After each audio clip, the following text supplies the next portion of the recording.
যদি শিক্ষকের কাছে গিয়ে শিক্ষা গ্রহণ করে আর আচার্যের কাছে দীক্ষা নিয়ে যদি উপাসনা করে, দুটো যদি মেলবন্ধন হয় তবে সে একটা মানুষের মতো মানুষ। তাই চাদরটা তৈরি করে এসে শিক্ষকের কাছে পাঠাতে হয়, গুরুর কাছে পাঠাতে হয়। जब मोरी चादर बन घर आई, रंग रेज को दीनी चढ़िया। जब मोरी चादर बन घर आई, रंग रेज को दीनी। চাদর তৈরি হয়ে যখন এলো, আমি রং করার জন্য গুরুর কাছে পাঠালাম, ধোপার কাছে পাঠালাম, পরিষ্কার করে দাও আর রং করে দাও। ধোপা হলো শিক্ষক আর গুরু, যারা আমাদের অজ্ঞান অন্ধকার দূর করে দিয়ে জ্ঞানের প্রদীপ জ্বালিয়ে দেন আর আমাদের মতন কুড়ে মানুষকে উপাসক বানিয়ে দেন গুরুর ক্ষমতা। এমন রঙে রাঙিয়ে দিল আমার গুরু, এখন আমার জীবন উজ্জ্বল হয়ে গেছে। ऐसा रंग रंगा रंग रेने, ऐसा रंग रंगा रंग रेने, लालो लाल कर दी चरनिया जी मेरे जी। राम नाम रस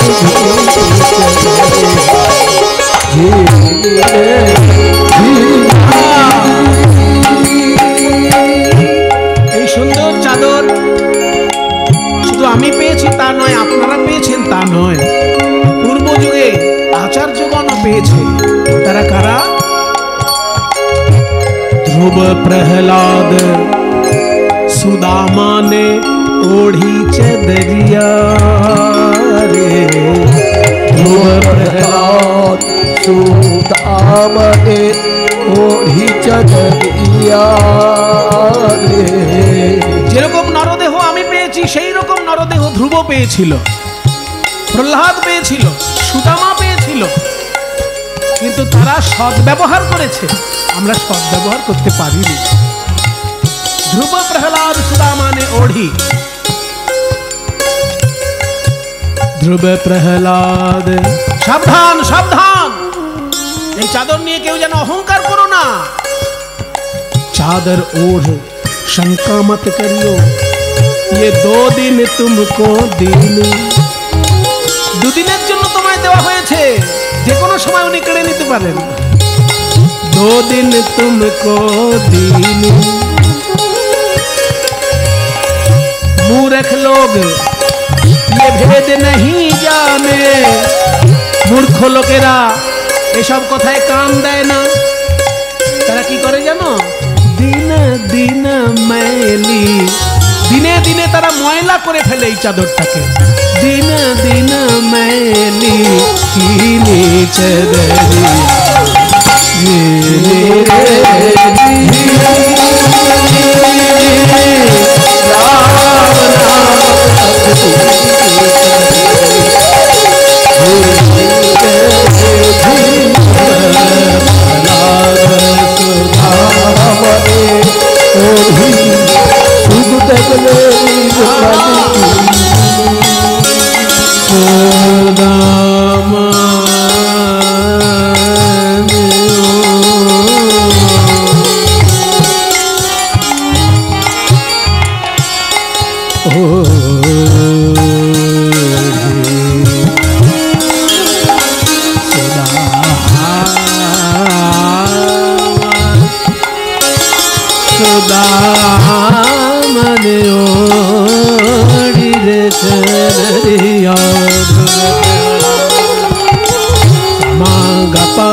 प्रहलाद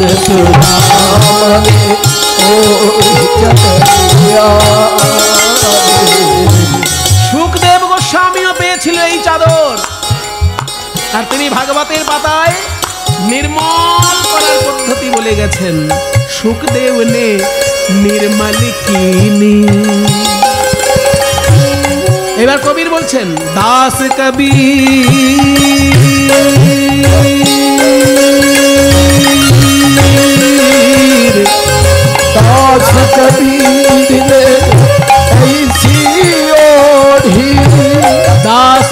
कबीर ने ऐसी ओढ़ी कि ज्यों की मजार कथा दास कबीर ने ऐसी ओढ़ी कि ज्यों की त्यों धर देनी हिंदीते ज्यों की त्यों माने की এই তো ঝাড়খণ্ডে থাকে জিজ্ঞেস করেন ঝাড়খণ্ডে থাকেন তো হিন্দি চলে খুব ওখানে বলুন জিও কি তেও মানে কি বাবা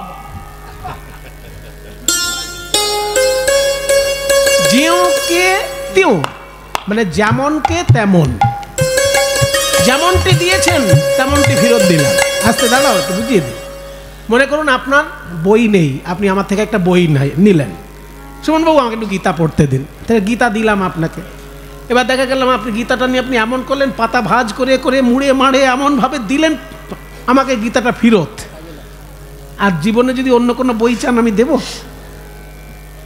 আমি যেমন দিয়েছি তেমনি পরিষ্কার পরিচ্ছন্নতা আমাকে ফেরত দেওয়া উচিত যদি দেন তাহলে আবার পাবেন ঠিক তেমনি ভগবান যেমনটি দেহ চাদর দিয়েছেন তাদেরকে তারা ঠিক সেইভাবে ভগবানের সেবায় দিয়ে দিয়েছে আর আমরা মুড়ে মাড়ে ময়লা করে যদি ফেরত দিই তাকে আর পাবো ওই জন্য এত মজা করে বলছেন দাস কবীর ने ऐसी ओढ़ी कि ज्यों के त्यों धर देनी ज्यों के त्यों धर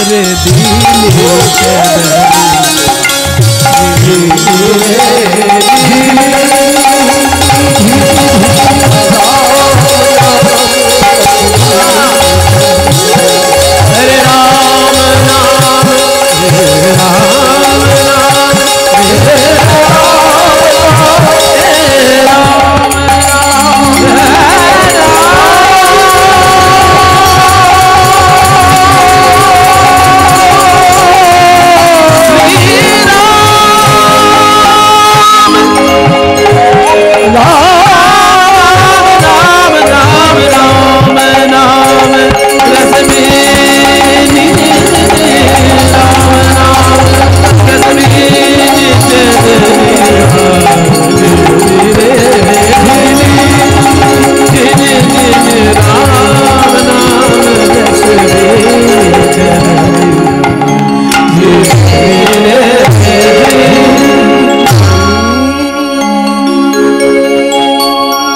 ছোট্ট ছেলেটির কান্না থামছে না দেখে মা বলছে ওগো দেখো না একটু মধু পাড়ার লোকের কাছে পাও কিনা কৃষ্ণমণ্ডল বলছে ছেলের কান্না থামানোর জন্য আমি ধার করে মধু আনবো ধার করে যদি ধার শোধ করতে না পারি আরো পাপ হবে সেই জন্য মধু আমি ওর মুখে দেব তবে এমন মধু দেব যা কোনো দোকানে পাওয়া যায় না কিন্তু দোকানে পাওয়া যায় দোকানে পাওয়া যায় না কিন্তু কানে পাওয়া যায় সেই মধু দেব আমার ছেলেকে এত বলি শোনাইলো মধুর হরি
হরিনাম শুনে আমি জগন্নাথের কাছে যা চেয়েছিলাম বোধহয় তাই পেয়েছি।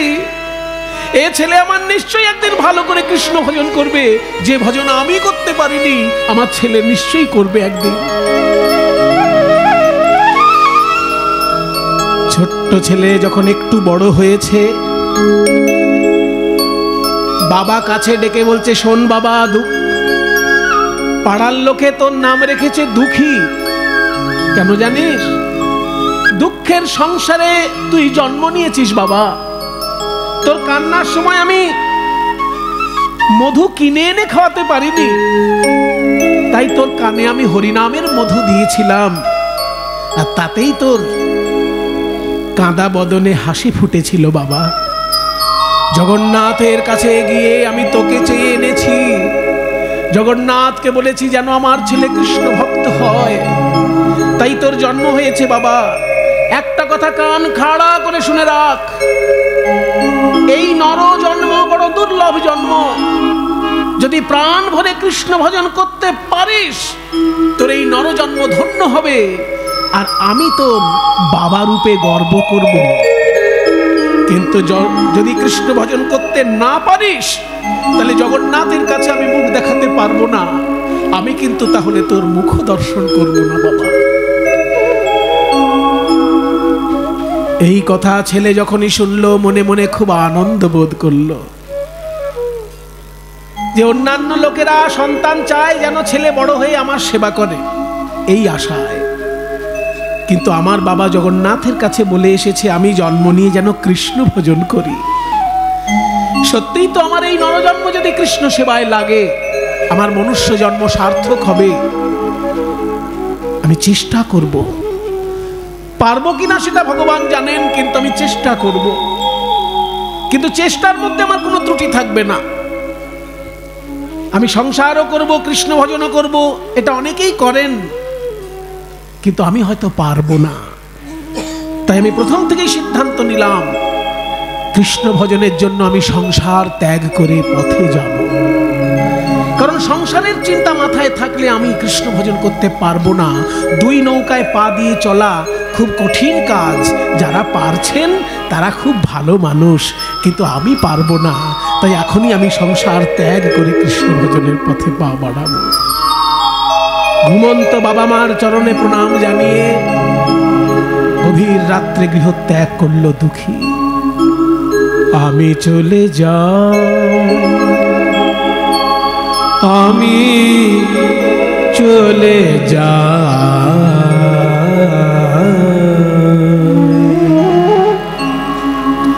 আমি চলে যাই। ও মা জাননী জন্মভূমি দাও গো বিদায়। ও মা জাননী জন্মভূমি দাও গো চলে যাই,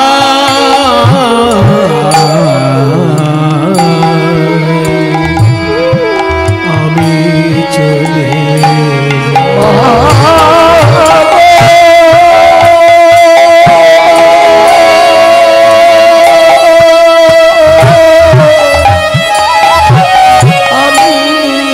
চলে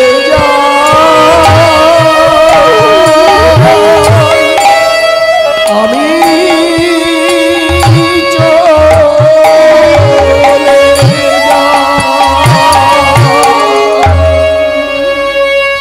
মেদিনীপুর জেলা পার হয়ে,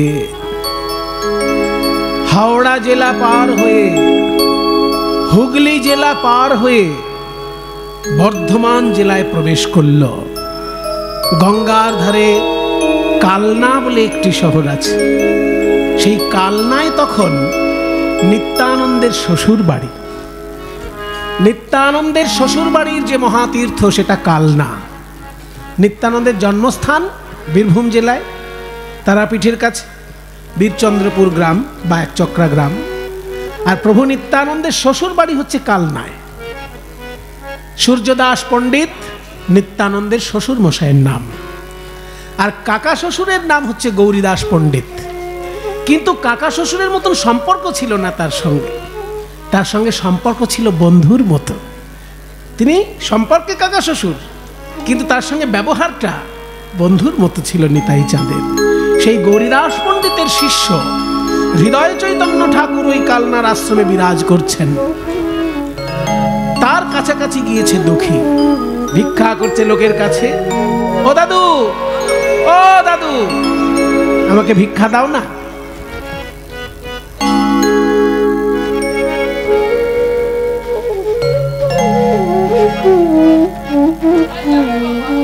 কোথায় যাব?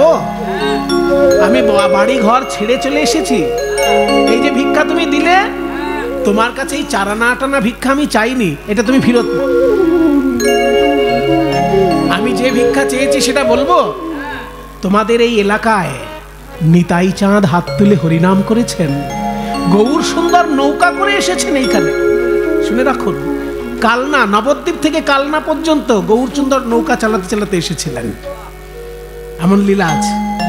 কাজে এখানে গৌর সুন্দর এসেছেন, নিতাই চাঁদ এসেছেন, সেই লীলাভূমি। মহাপ্রভুর বিতরিত প্রেম এখানে খেলা করছে। সেই প্রেম আমাকে একটু ভিক্ষা দেবে? সেই মহাপ্রভুর প্রেম।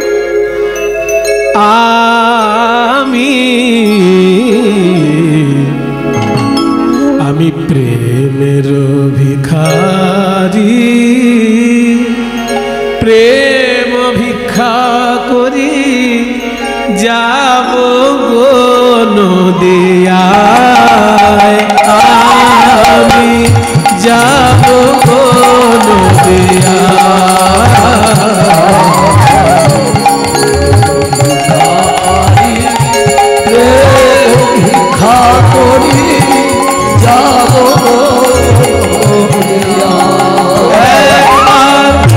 হরি হরি বলে দুটি বাহু তুলে, হরি হরি বলে দুটি বাহু তুলে,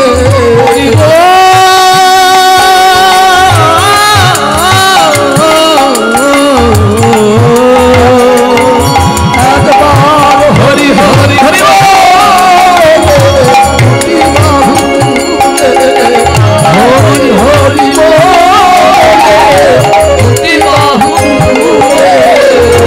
প্রেম ভিক্ষা দাও আমায়, আমার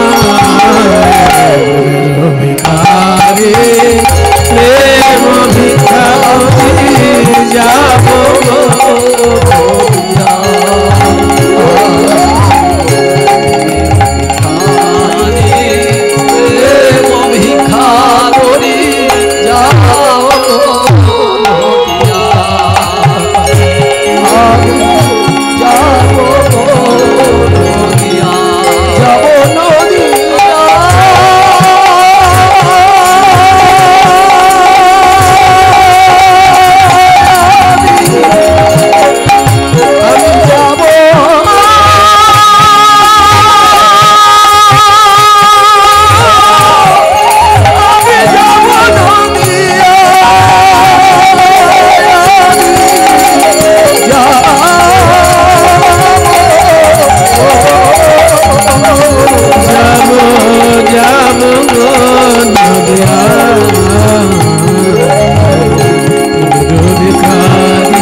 কত বড় কথা শোনালি রে বাবা।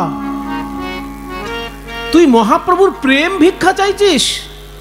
দেখ দেখ, আমাদের বাপ ঠাকুরদা তারা মহাপ্রভুর দর্শন পেয়েছেন, কিন্তু আমাদের তো সেই ভাগ্য হয়নি বাবা। মহাপ্রভুর প্রেম আমরা দিতে পারবো না। তবে হ্যাঁ, ওই নিত্যানন্দের শ্বশুর মশাইয়ের শিষ্য এই পাশেই বাস করছেন। নিত্যানন্দের শ্বশুর মশাই হচ্ছেন সূর্যদাস পণ্ডিত, তার ভাই হচ্ছেন গৌরীদাস পণ্ডিত, খুড় শ্বশুর। ওই গৌরীদাস পণ্ডিতের শিষ্য হৃদয় চৈতন্য ঠাকুর এই পাশে আছেন কালনায় গঙ্গা তীরের আশ্রমে। তুই ওনার চরণ ধর, তুই সেই মহাপ্রভুর প্রেম পাবি। হৃদয় চৈতন্য ঠাকুরের কাছে এসেছে। হৃদয় চৈতন্য ঠাকুর কি জয়, হৃদয় চৈতন্য ঠাকুর কি জয়, হৃদয় চৈতন্য ঠাকুর কি। জয়। কে বাবা তুমি? আমার নাম দুঃখী মণ্ডল। বাড়ি কোথায়? মেদিনীপুর। হ্যাঁ, মেদিনীপুর তো অনেক দূর। হ্যাঁ, খড়গপুর পার করে আমার অনেক দূরে বাড়ি, সেই উড়িষ্যার বর্ডার। উড়িষ্যার বর্ডার, উড়িষ্যার সীমা থেকে তুমি আসছো। তো এত দূর কেন এসেছো বাবা? আমি আমার বাবার আদেশে কৃষ্ণ ভজন করার জন্য এসেছি। হ্যাঁ, বাবার আদেশে কৃষ্ণ ভজন করার জন্য? খুব ভালো কথা। তবে শোনো, আমি কিন্তু চট করে কাউকে বিশ্বাস করি না। কারণ আমার আশ্রমে অনেকেই আসে, 2-4 দিন কৃষ্ণ সেবা করে, তারপর তার সহ্য হয় না কষ্ট, আশ্রম ছেড়ে চলে যায়। তোমার যদি এই অবস্থা হয়, তুমি 2-4 দিন প্রসাদ পেয়ে চলে যাও। কিন্তু দীক্ষা যদি আমার কাছে পেতে হয়, আমি কিন্তু পরীক্ষা করব। হ্যাঁ বলুন, কি পরীক্ষা দিতে হবে? আমি যা বলবো তাই শুনতে হবে। হ্যাঁ শুনবো গুরুদেব। কে আছিস? ওকে একটা মাটির কলসি এনে দে। গঙ্গা থেকে প্রতিদিন জল এনে এই ফুলের বাগান আর গোবিন্দের ফলের বাগান, এই বাগানে তুমি জল সেচন করবে। যদি কোনোদিন ফাঁকি দিয়েছ, তাহলে জানবে এই আশ্রমে তোমার স্থান নেই। যাও। এইবার সেই মাটির কলসি মাথায় নিয়ে দুঃখী চলেছে গঙ্গায়। কত ভাগ্য ফলে গুরুদেবের আদেশে আমি কৃষ্ণ সেবার সুযোগ পেয়েছি। গঙ্গা থেকে জল আনবো, পতিত পাবনী সুরধুনির জল এই আমি তুলসী বাগানে ঢালবো। গঙ্গা হলো পতিত পাবনী, আর এই তুলসী হলো কৃষ্ণ প্রেয়সী। আমি দুজনের মিলন ঘটাবো।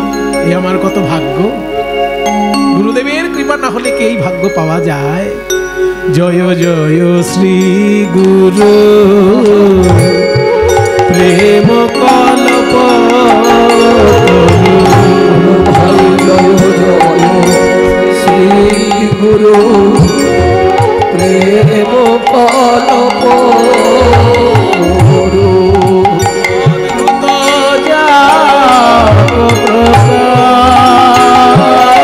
বড় অদ্ভুত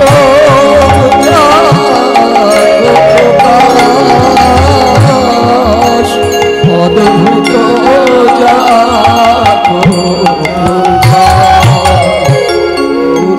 গুরু রূপে এই যে অদ্ভুত প্রকাশ, গুরু রূপে বড় অদ্ভুত প্রকাশ। সেই সচ্চিদানন্দ নন্দনন্দনের গুরু রূপে অদ্ভুত প্রকাশ, সচ্চিদানন্দ নন্দনন্দনের হয় গুরু রূপে বড় অদ্ভুত প্রকাশ।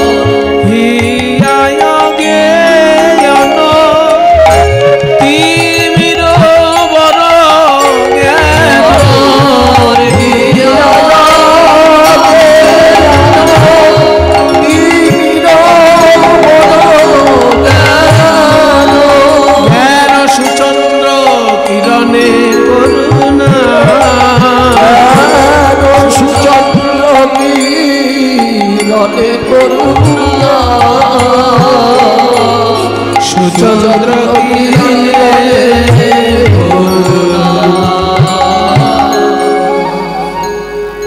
জ্ঞান রূপী সুচন্দ্র কিরণে অজ্ঞান অন্ধকার নাশ করেছে। এই হচ্ছে গুরুদেবের কাজ। হিয়া অজ্ঞান তিমির, তিমির মানে অন্ধকার, অজ্ঞান রূপী অন্ধকার জ্ঞান সুচন্দ্র কিরণে, জ্ঞান রূপী সুন্দর চাঁদের আলোয় করু নাশ, নাশ করেছেন, অজ্ঞান অন্ধকার নাশ করেছেন। এবার জল ঢালতে ঢালতে বাবা, ছোট্ট ছেলে তো একটু বেশি করেই সেবা হয়ে যাচ্ছে।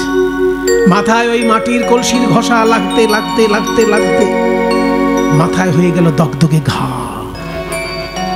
কিন্তু এতটাই তার সেবানিষ্ঠা, ওই ঘা বলে সে কিছু মনে করছে না, কাউকে কষ্টের কথা জানাচ্ছে না, ওই ঘায়ের উপরেই কলসি রেখে জল আনছে। এবার সেই ঘা এত বিশ্রী আকার ধারণ করলো, যে সেই ঘা দিয়ে পুজ রক্ত পড়ে পড়ছে, এমনকি এমন পোকাও পড়ে গেছে গায়ে। একদিনকে দুঃখী মনে মনে ভাবলো, আমার মাথার ঘায়ে এত বিশ্রী অবস্থা যে পোকা রয়েছে, গুরুদেব যদি দেখতে পায় আমাকে তো বলবে কৃষ্ণ সেবার তুই যোগ্য নয়, আশ্রম থেকে তাড়িয়ে দেবে।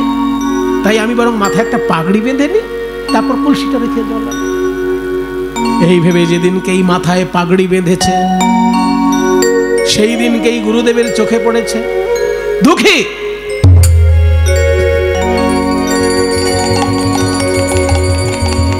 দাঁড়া, শক্ত হয়ে দাঁড়া, মাথায় পাগড়ি বেঁধেছিস কেন? আপনি আমায় বকবেন? বকবো না মানে? আমি তোকে পাগড়ি বাঁধতে বলেছি? আজকে আমার বিনা অনুমতিতে মাথায় পাগড়ি বেঁধে ফেলেছিস, আবার কালকে যদি আমার বিনা অনুমতিতে অন্য কোনো অপরাধ করে বসিস। গুরুদেবের মাথায় পাগড়ি নেই আর শিষ্যের মাথায় পাগড়ি, এটা অমর্যাদা হয় না? যদি গুরুর মাথায় পাগড়ি থাকে তবে শিষ্যের মাথায় পাগড়ি শোভা পায়। এই মর্যাদা বোধগুলো মানুষের মধ্যে হারিয়ে যাচ্ছে এখন। গুরুর মাথায় যদি পাগড়ি থাকে তবে শিষ্যের মাথায় পাগড়ি শোভা পাবে। তো তুই না জেনেই আগে পাগড়ি বেঁধে নিয়েছিস, পরে যদি অন্য কোনো অপরাধ করে ফেলিস, খোল ওই পাগড়ি। গুরুদেব আপনি খোল, নাইলে আমি খুলে দেবো, আমি খুলে দেবো। এই বলে হৃদয় চৈতন্য যেই জোর করে পাগড়িটি খুলে দিয়েছে, অমনি গল গল করে পুজ রক্ত বেরিয়ে এলো আর পোকা কিলবিল করে নামতে লাগলো। ওরে দুঃখী সর্বনাশ, তুই কি করেছিস? তোর মাথায় এরকম বিশ্রী ভয়ঙ্কর ঘা হয়েছে, একদিন আমাকে জানাসনি? একদম দগদগে ঘা, পোকা নড়ছে তার মধ্যে। পাড়ার লোক দেখলে কি বলবে? যে বাচ্চাটাকে গরুর মতো খাটাচ্ছে, একদিনও খেয়াল করলো না বাচ্চাটার মাথায় এত বড় ঘা হয়ে মারা গেল ছেলেটা। তুই আমাকে বলবি তো একদিন যে তোর এত বড় ঘা হয়েছে? আমি চিকিৎসক ডেকে চিকিৎসা করাতাম। দুঃখী অমনি গুরুদেবের চরণ জড়িয়ে ধরে কেঁদে উঠে বলে, হে গুরুদেব, আপনাকে যদি আমার এই ঘায়ের কথা শোনাতাম, আপনি নয় স্নেহ বশে চিকিৎসক এনে আমার চিকিৎসা করাতেন, আর চিকিৎসক বলতো মাথায় মলম দিয়ে শুয়ে থাকো।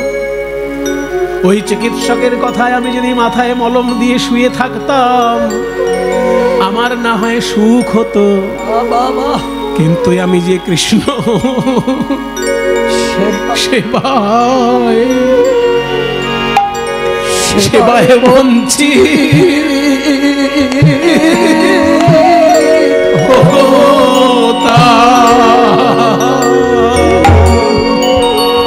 আমি কৃষ্ণ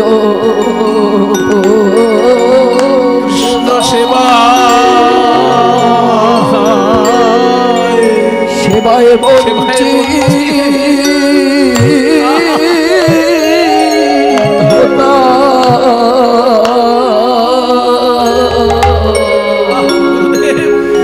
সেবার জ্বালা নিতে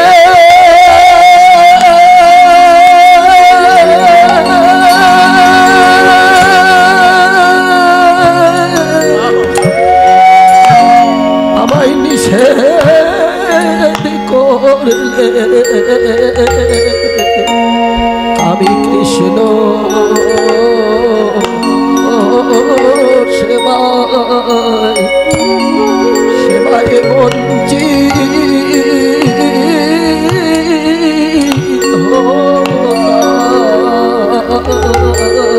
সেবার জ্বালানিতে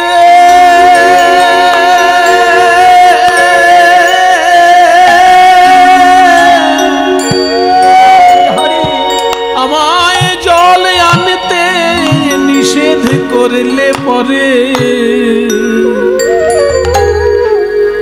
যে কৃষ্ণ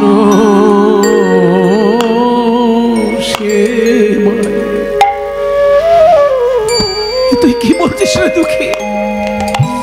আমার বাবা আমায় বলেছেন, স্থাবরং লক্ষ বিংশতি নবলক্ষাশ্চ জলজা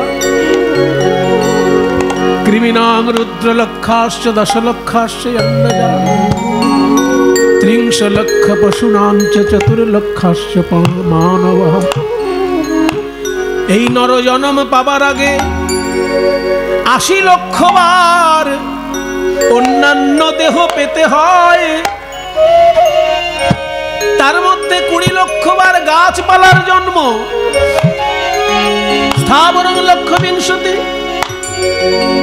20 লক্ষ গাছপালা হবার সময় আমি আম গাছ হয়েছি, জাম গাছ হয়েছি, কিন্তু মুক্তি পেলাম কবে জানো? যেদিন তুলসী রূপে আমার জন্ম হলো। গোবিন্দ চরণে আমি সেবায় লাগলাম, সেদিন আমি মুক্তি পেলাম। তারপর নবলক্ষাশ্চ জলজা, জলে জন্ম হলো আমার 9 লক্ষ বার। মাছ হলাম, চিংড়ি হলাম, কাঁকড়া হলাম, কিন্তু মুক্তি পেলাম কবে জানো? যেদিন শঙ্খ রূপে আমার জন্ম হলো। গোবিন্দের আরতি কালে বেজে উঠলাম, সেই দিন আমার জল জন্ম থেকে মুক্তি। তারপর কৃমিণাং রুদ্রলক্ষাশ্চ, পোকামাকড়ের জন্ম হলো 11 লক্ষ বার। যেদিন আমি মৌমাছি হয়ে ফুল থেকে মধু সংগ্রহ করে মৌচাকে রাখলাম, গোবিন্দের সেবায় লাগলো, সেদিন আমি কীট জন্ম থেকে মুক্তি পেলাম। তারপর 10 লক্ষাশ্চ অণ্ডজা, ডিমের মধ্যে আমার 10 লক্ষ বার জন্ম হলো। কত রকমের সরীসৃপ হলাম, কত রকমের পাখি হলাম, মুক্তি পেলাম কবে জানো? যেদিনকে আমি ময়ূর কুলে জন্ম পেলাম, আবার পালক দিয়ে গোবিন্দের চূড়া তৈরি হলো, সেই দিন আমার পক্ষী জন্ম থেকে মুক্তি হলো। তারপর পশু জন্ম হলো 30 লক্ষ বার। বাঘ, সিংহ, হাতি, ঘোড়া, কুকুর, বিড়াল, অনেক রকমের পশু হতে হতে যেদিনকে ধেনু কুলে আমার জন্ম হলো। পশুদের মধ্যে সব থেকে ভাগ্যবান কে বাবা?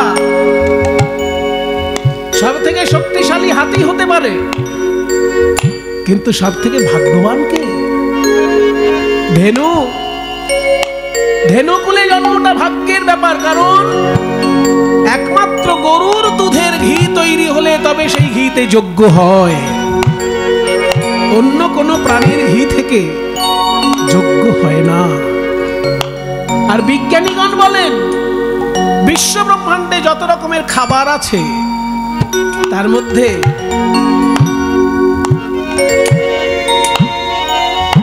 সুষম আহার যদি কিছু থাকে সেটা হচ্ছে গোদুগ্ধ। অন্য কোন প্রাণীর দুধ আর গরুর দুধ এক নয়। বিজ্ঞানের ল্যাবরেটরিতে প্রমাণ হয়েছে গরুর দুধ হচ্ছে সুষম আহার। সেই জন্য মাতৃদুগ্ধের পরেই গরুর দুধের স্থান।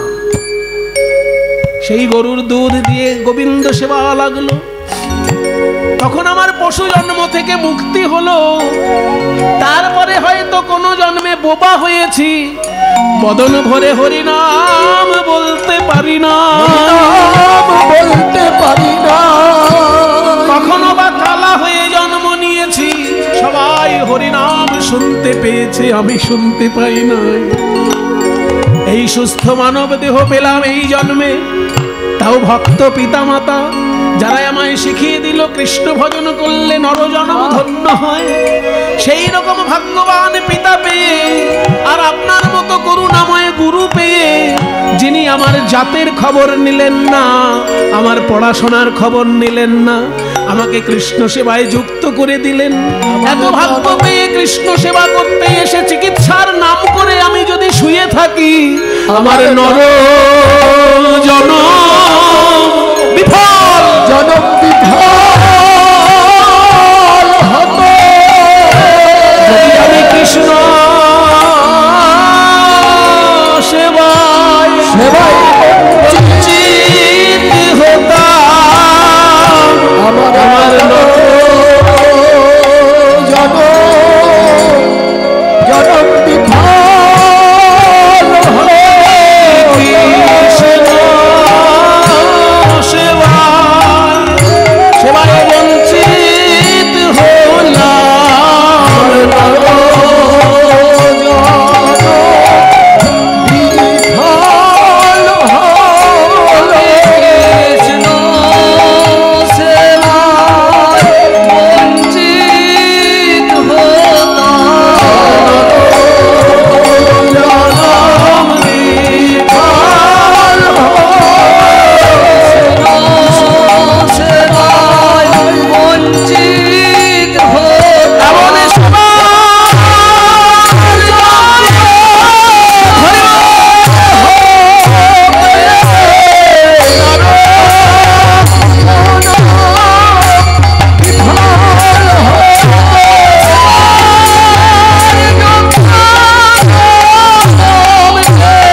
কি নিষ্ঠা দেখুন মায়েরা, একে বলে নিষ্ঠা। গুরুদেব জড়িয়ে ধরলেন, তুই কি কথা শোনালি রে বাবা?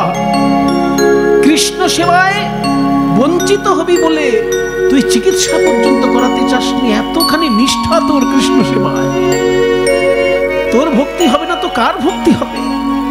আজকেই আমি তোকে দীক্ষা দেব, নইলে আমি অপরাধী হয়ে যাব গুরুচরণে। তোর মতো নিষ্ঠাবান ভক্তকে আমি আর ধৈর্যের পরীক্ষা নেব না। তুই আমার কাছে আয়, দীক্ষা দেব।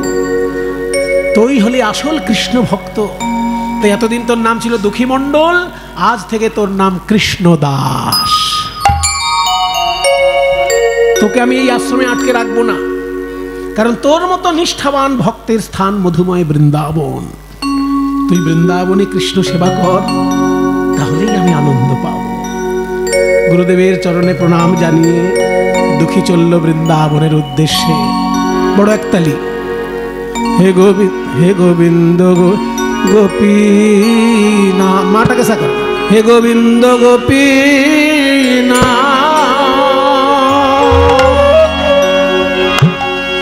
গোপীনাথ আমায় কৃপা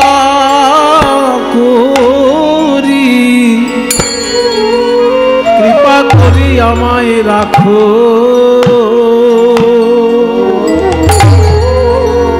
রাখো নিজ পদে।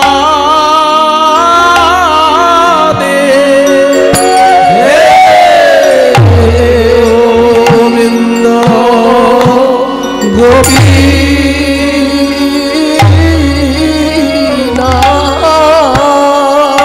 গোপীনাথ আমায় কৃপা করি নিবে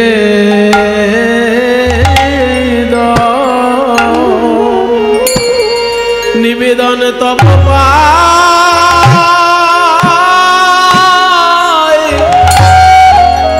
আমায় চরণ ছাড়া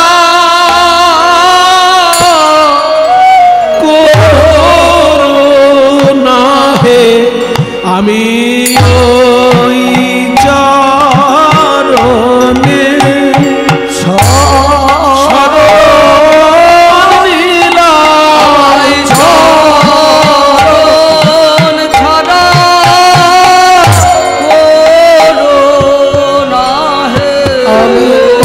ওই চরণে শরণ নীলায় চরণ ছাড়া করুণা হে।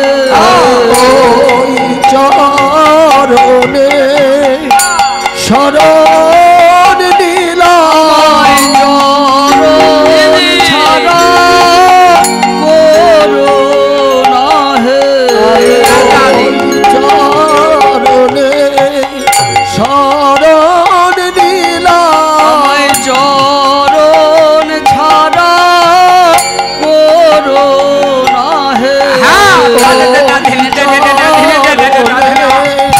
শরণ নীলায় চরণ ছাড়া করুণা হে।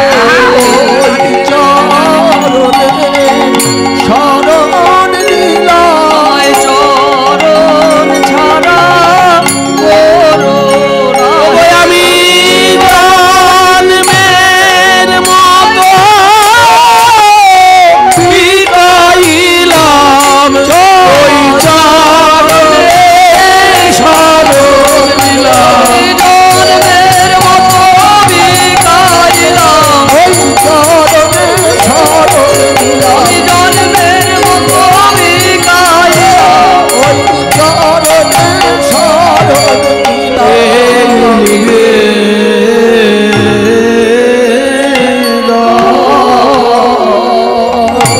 নিবেদন তব পায়।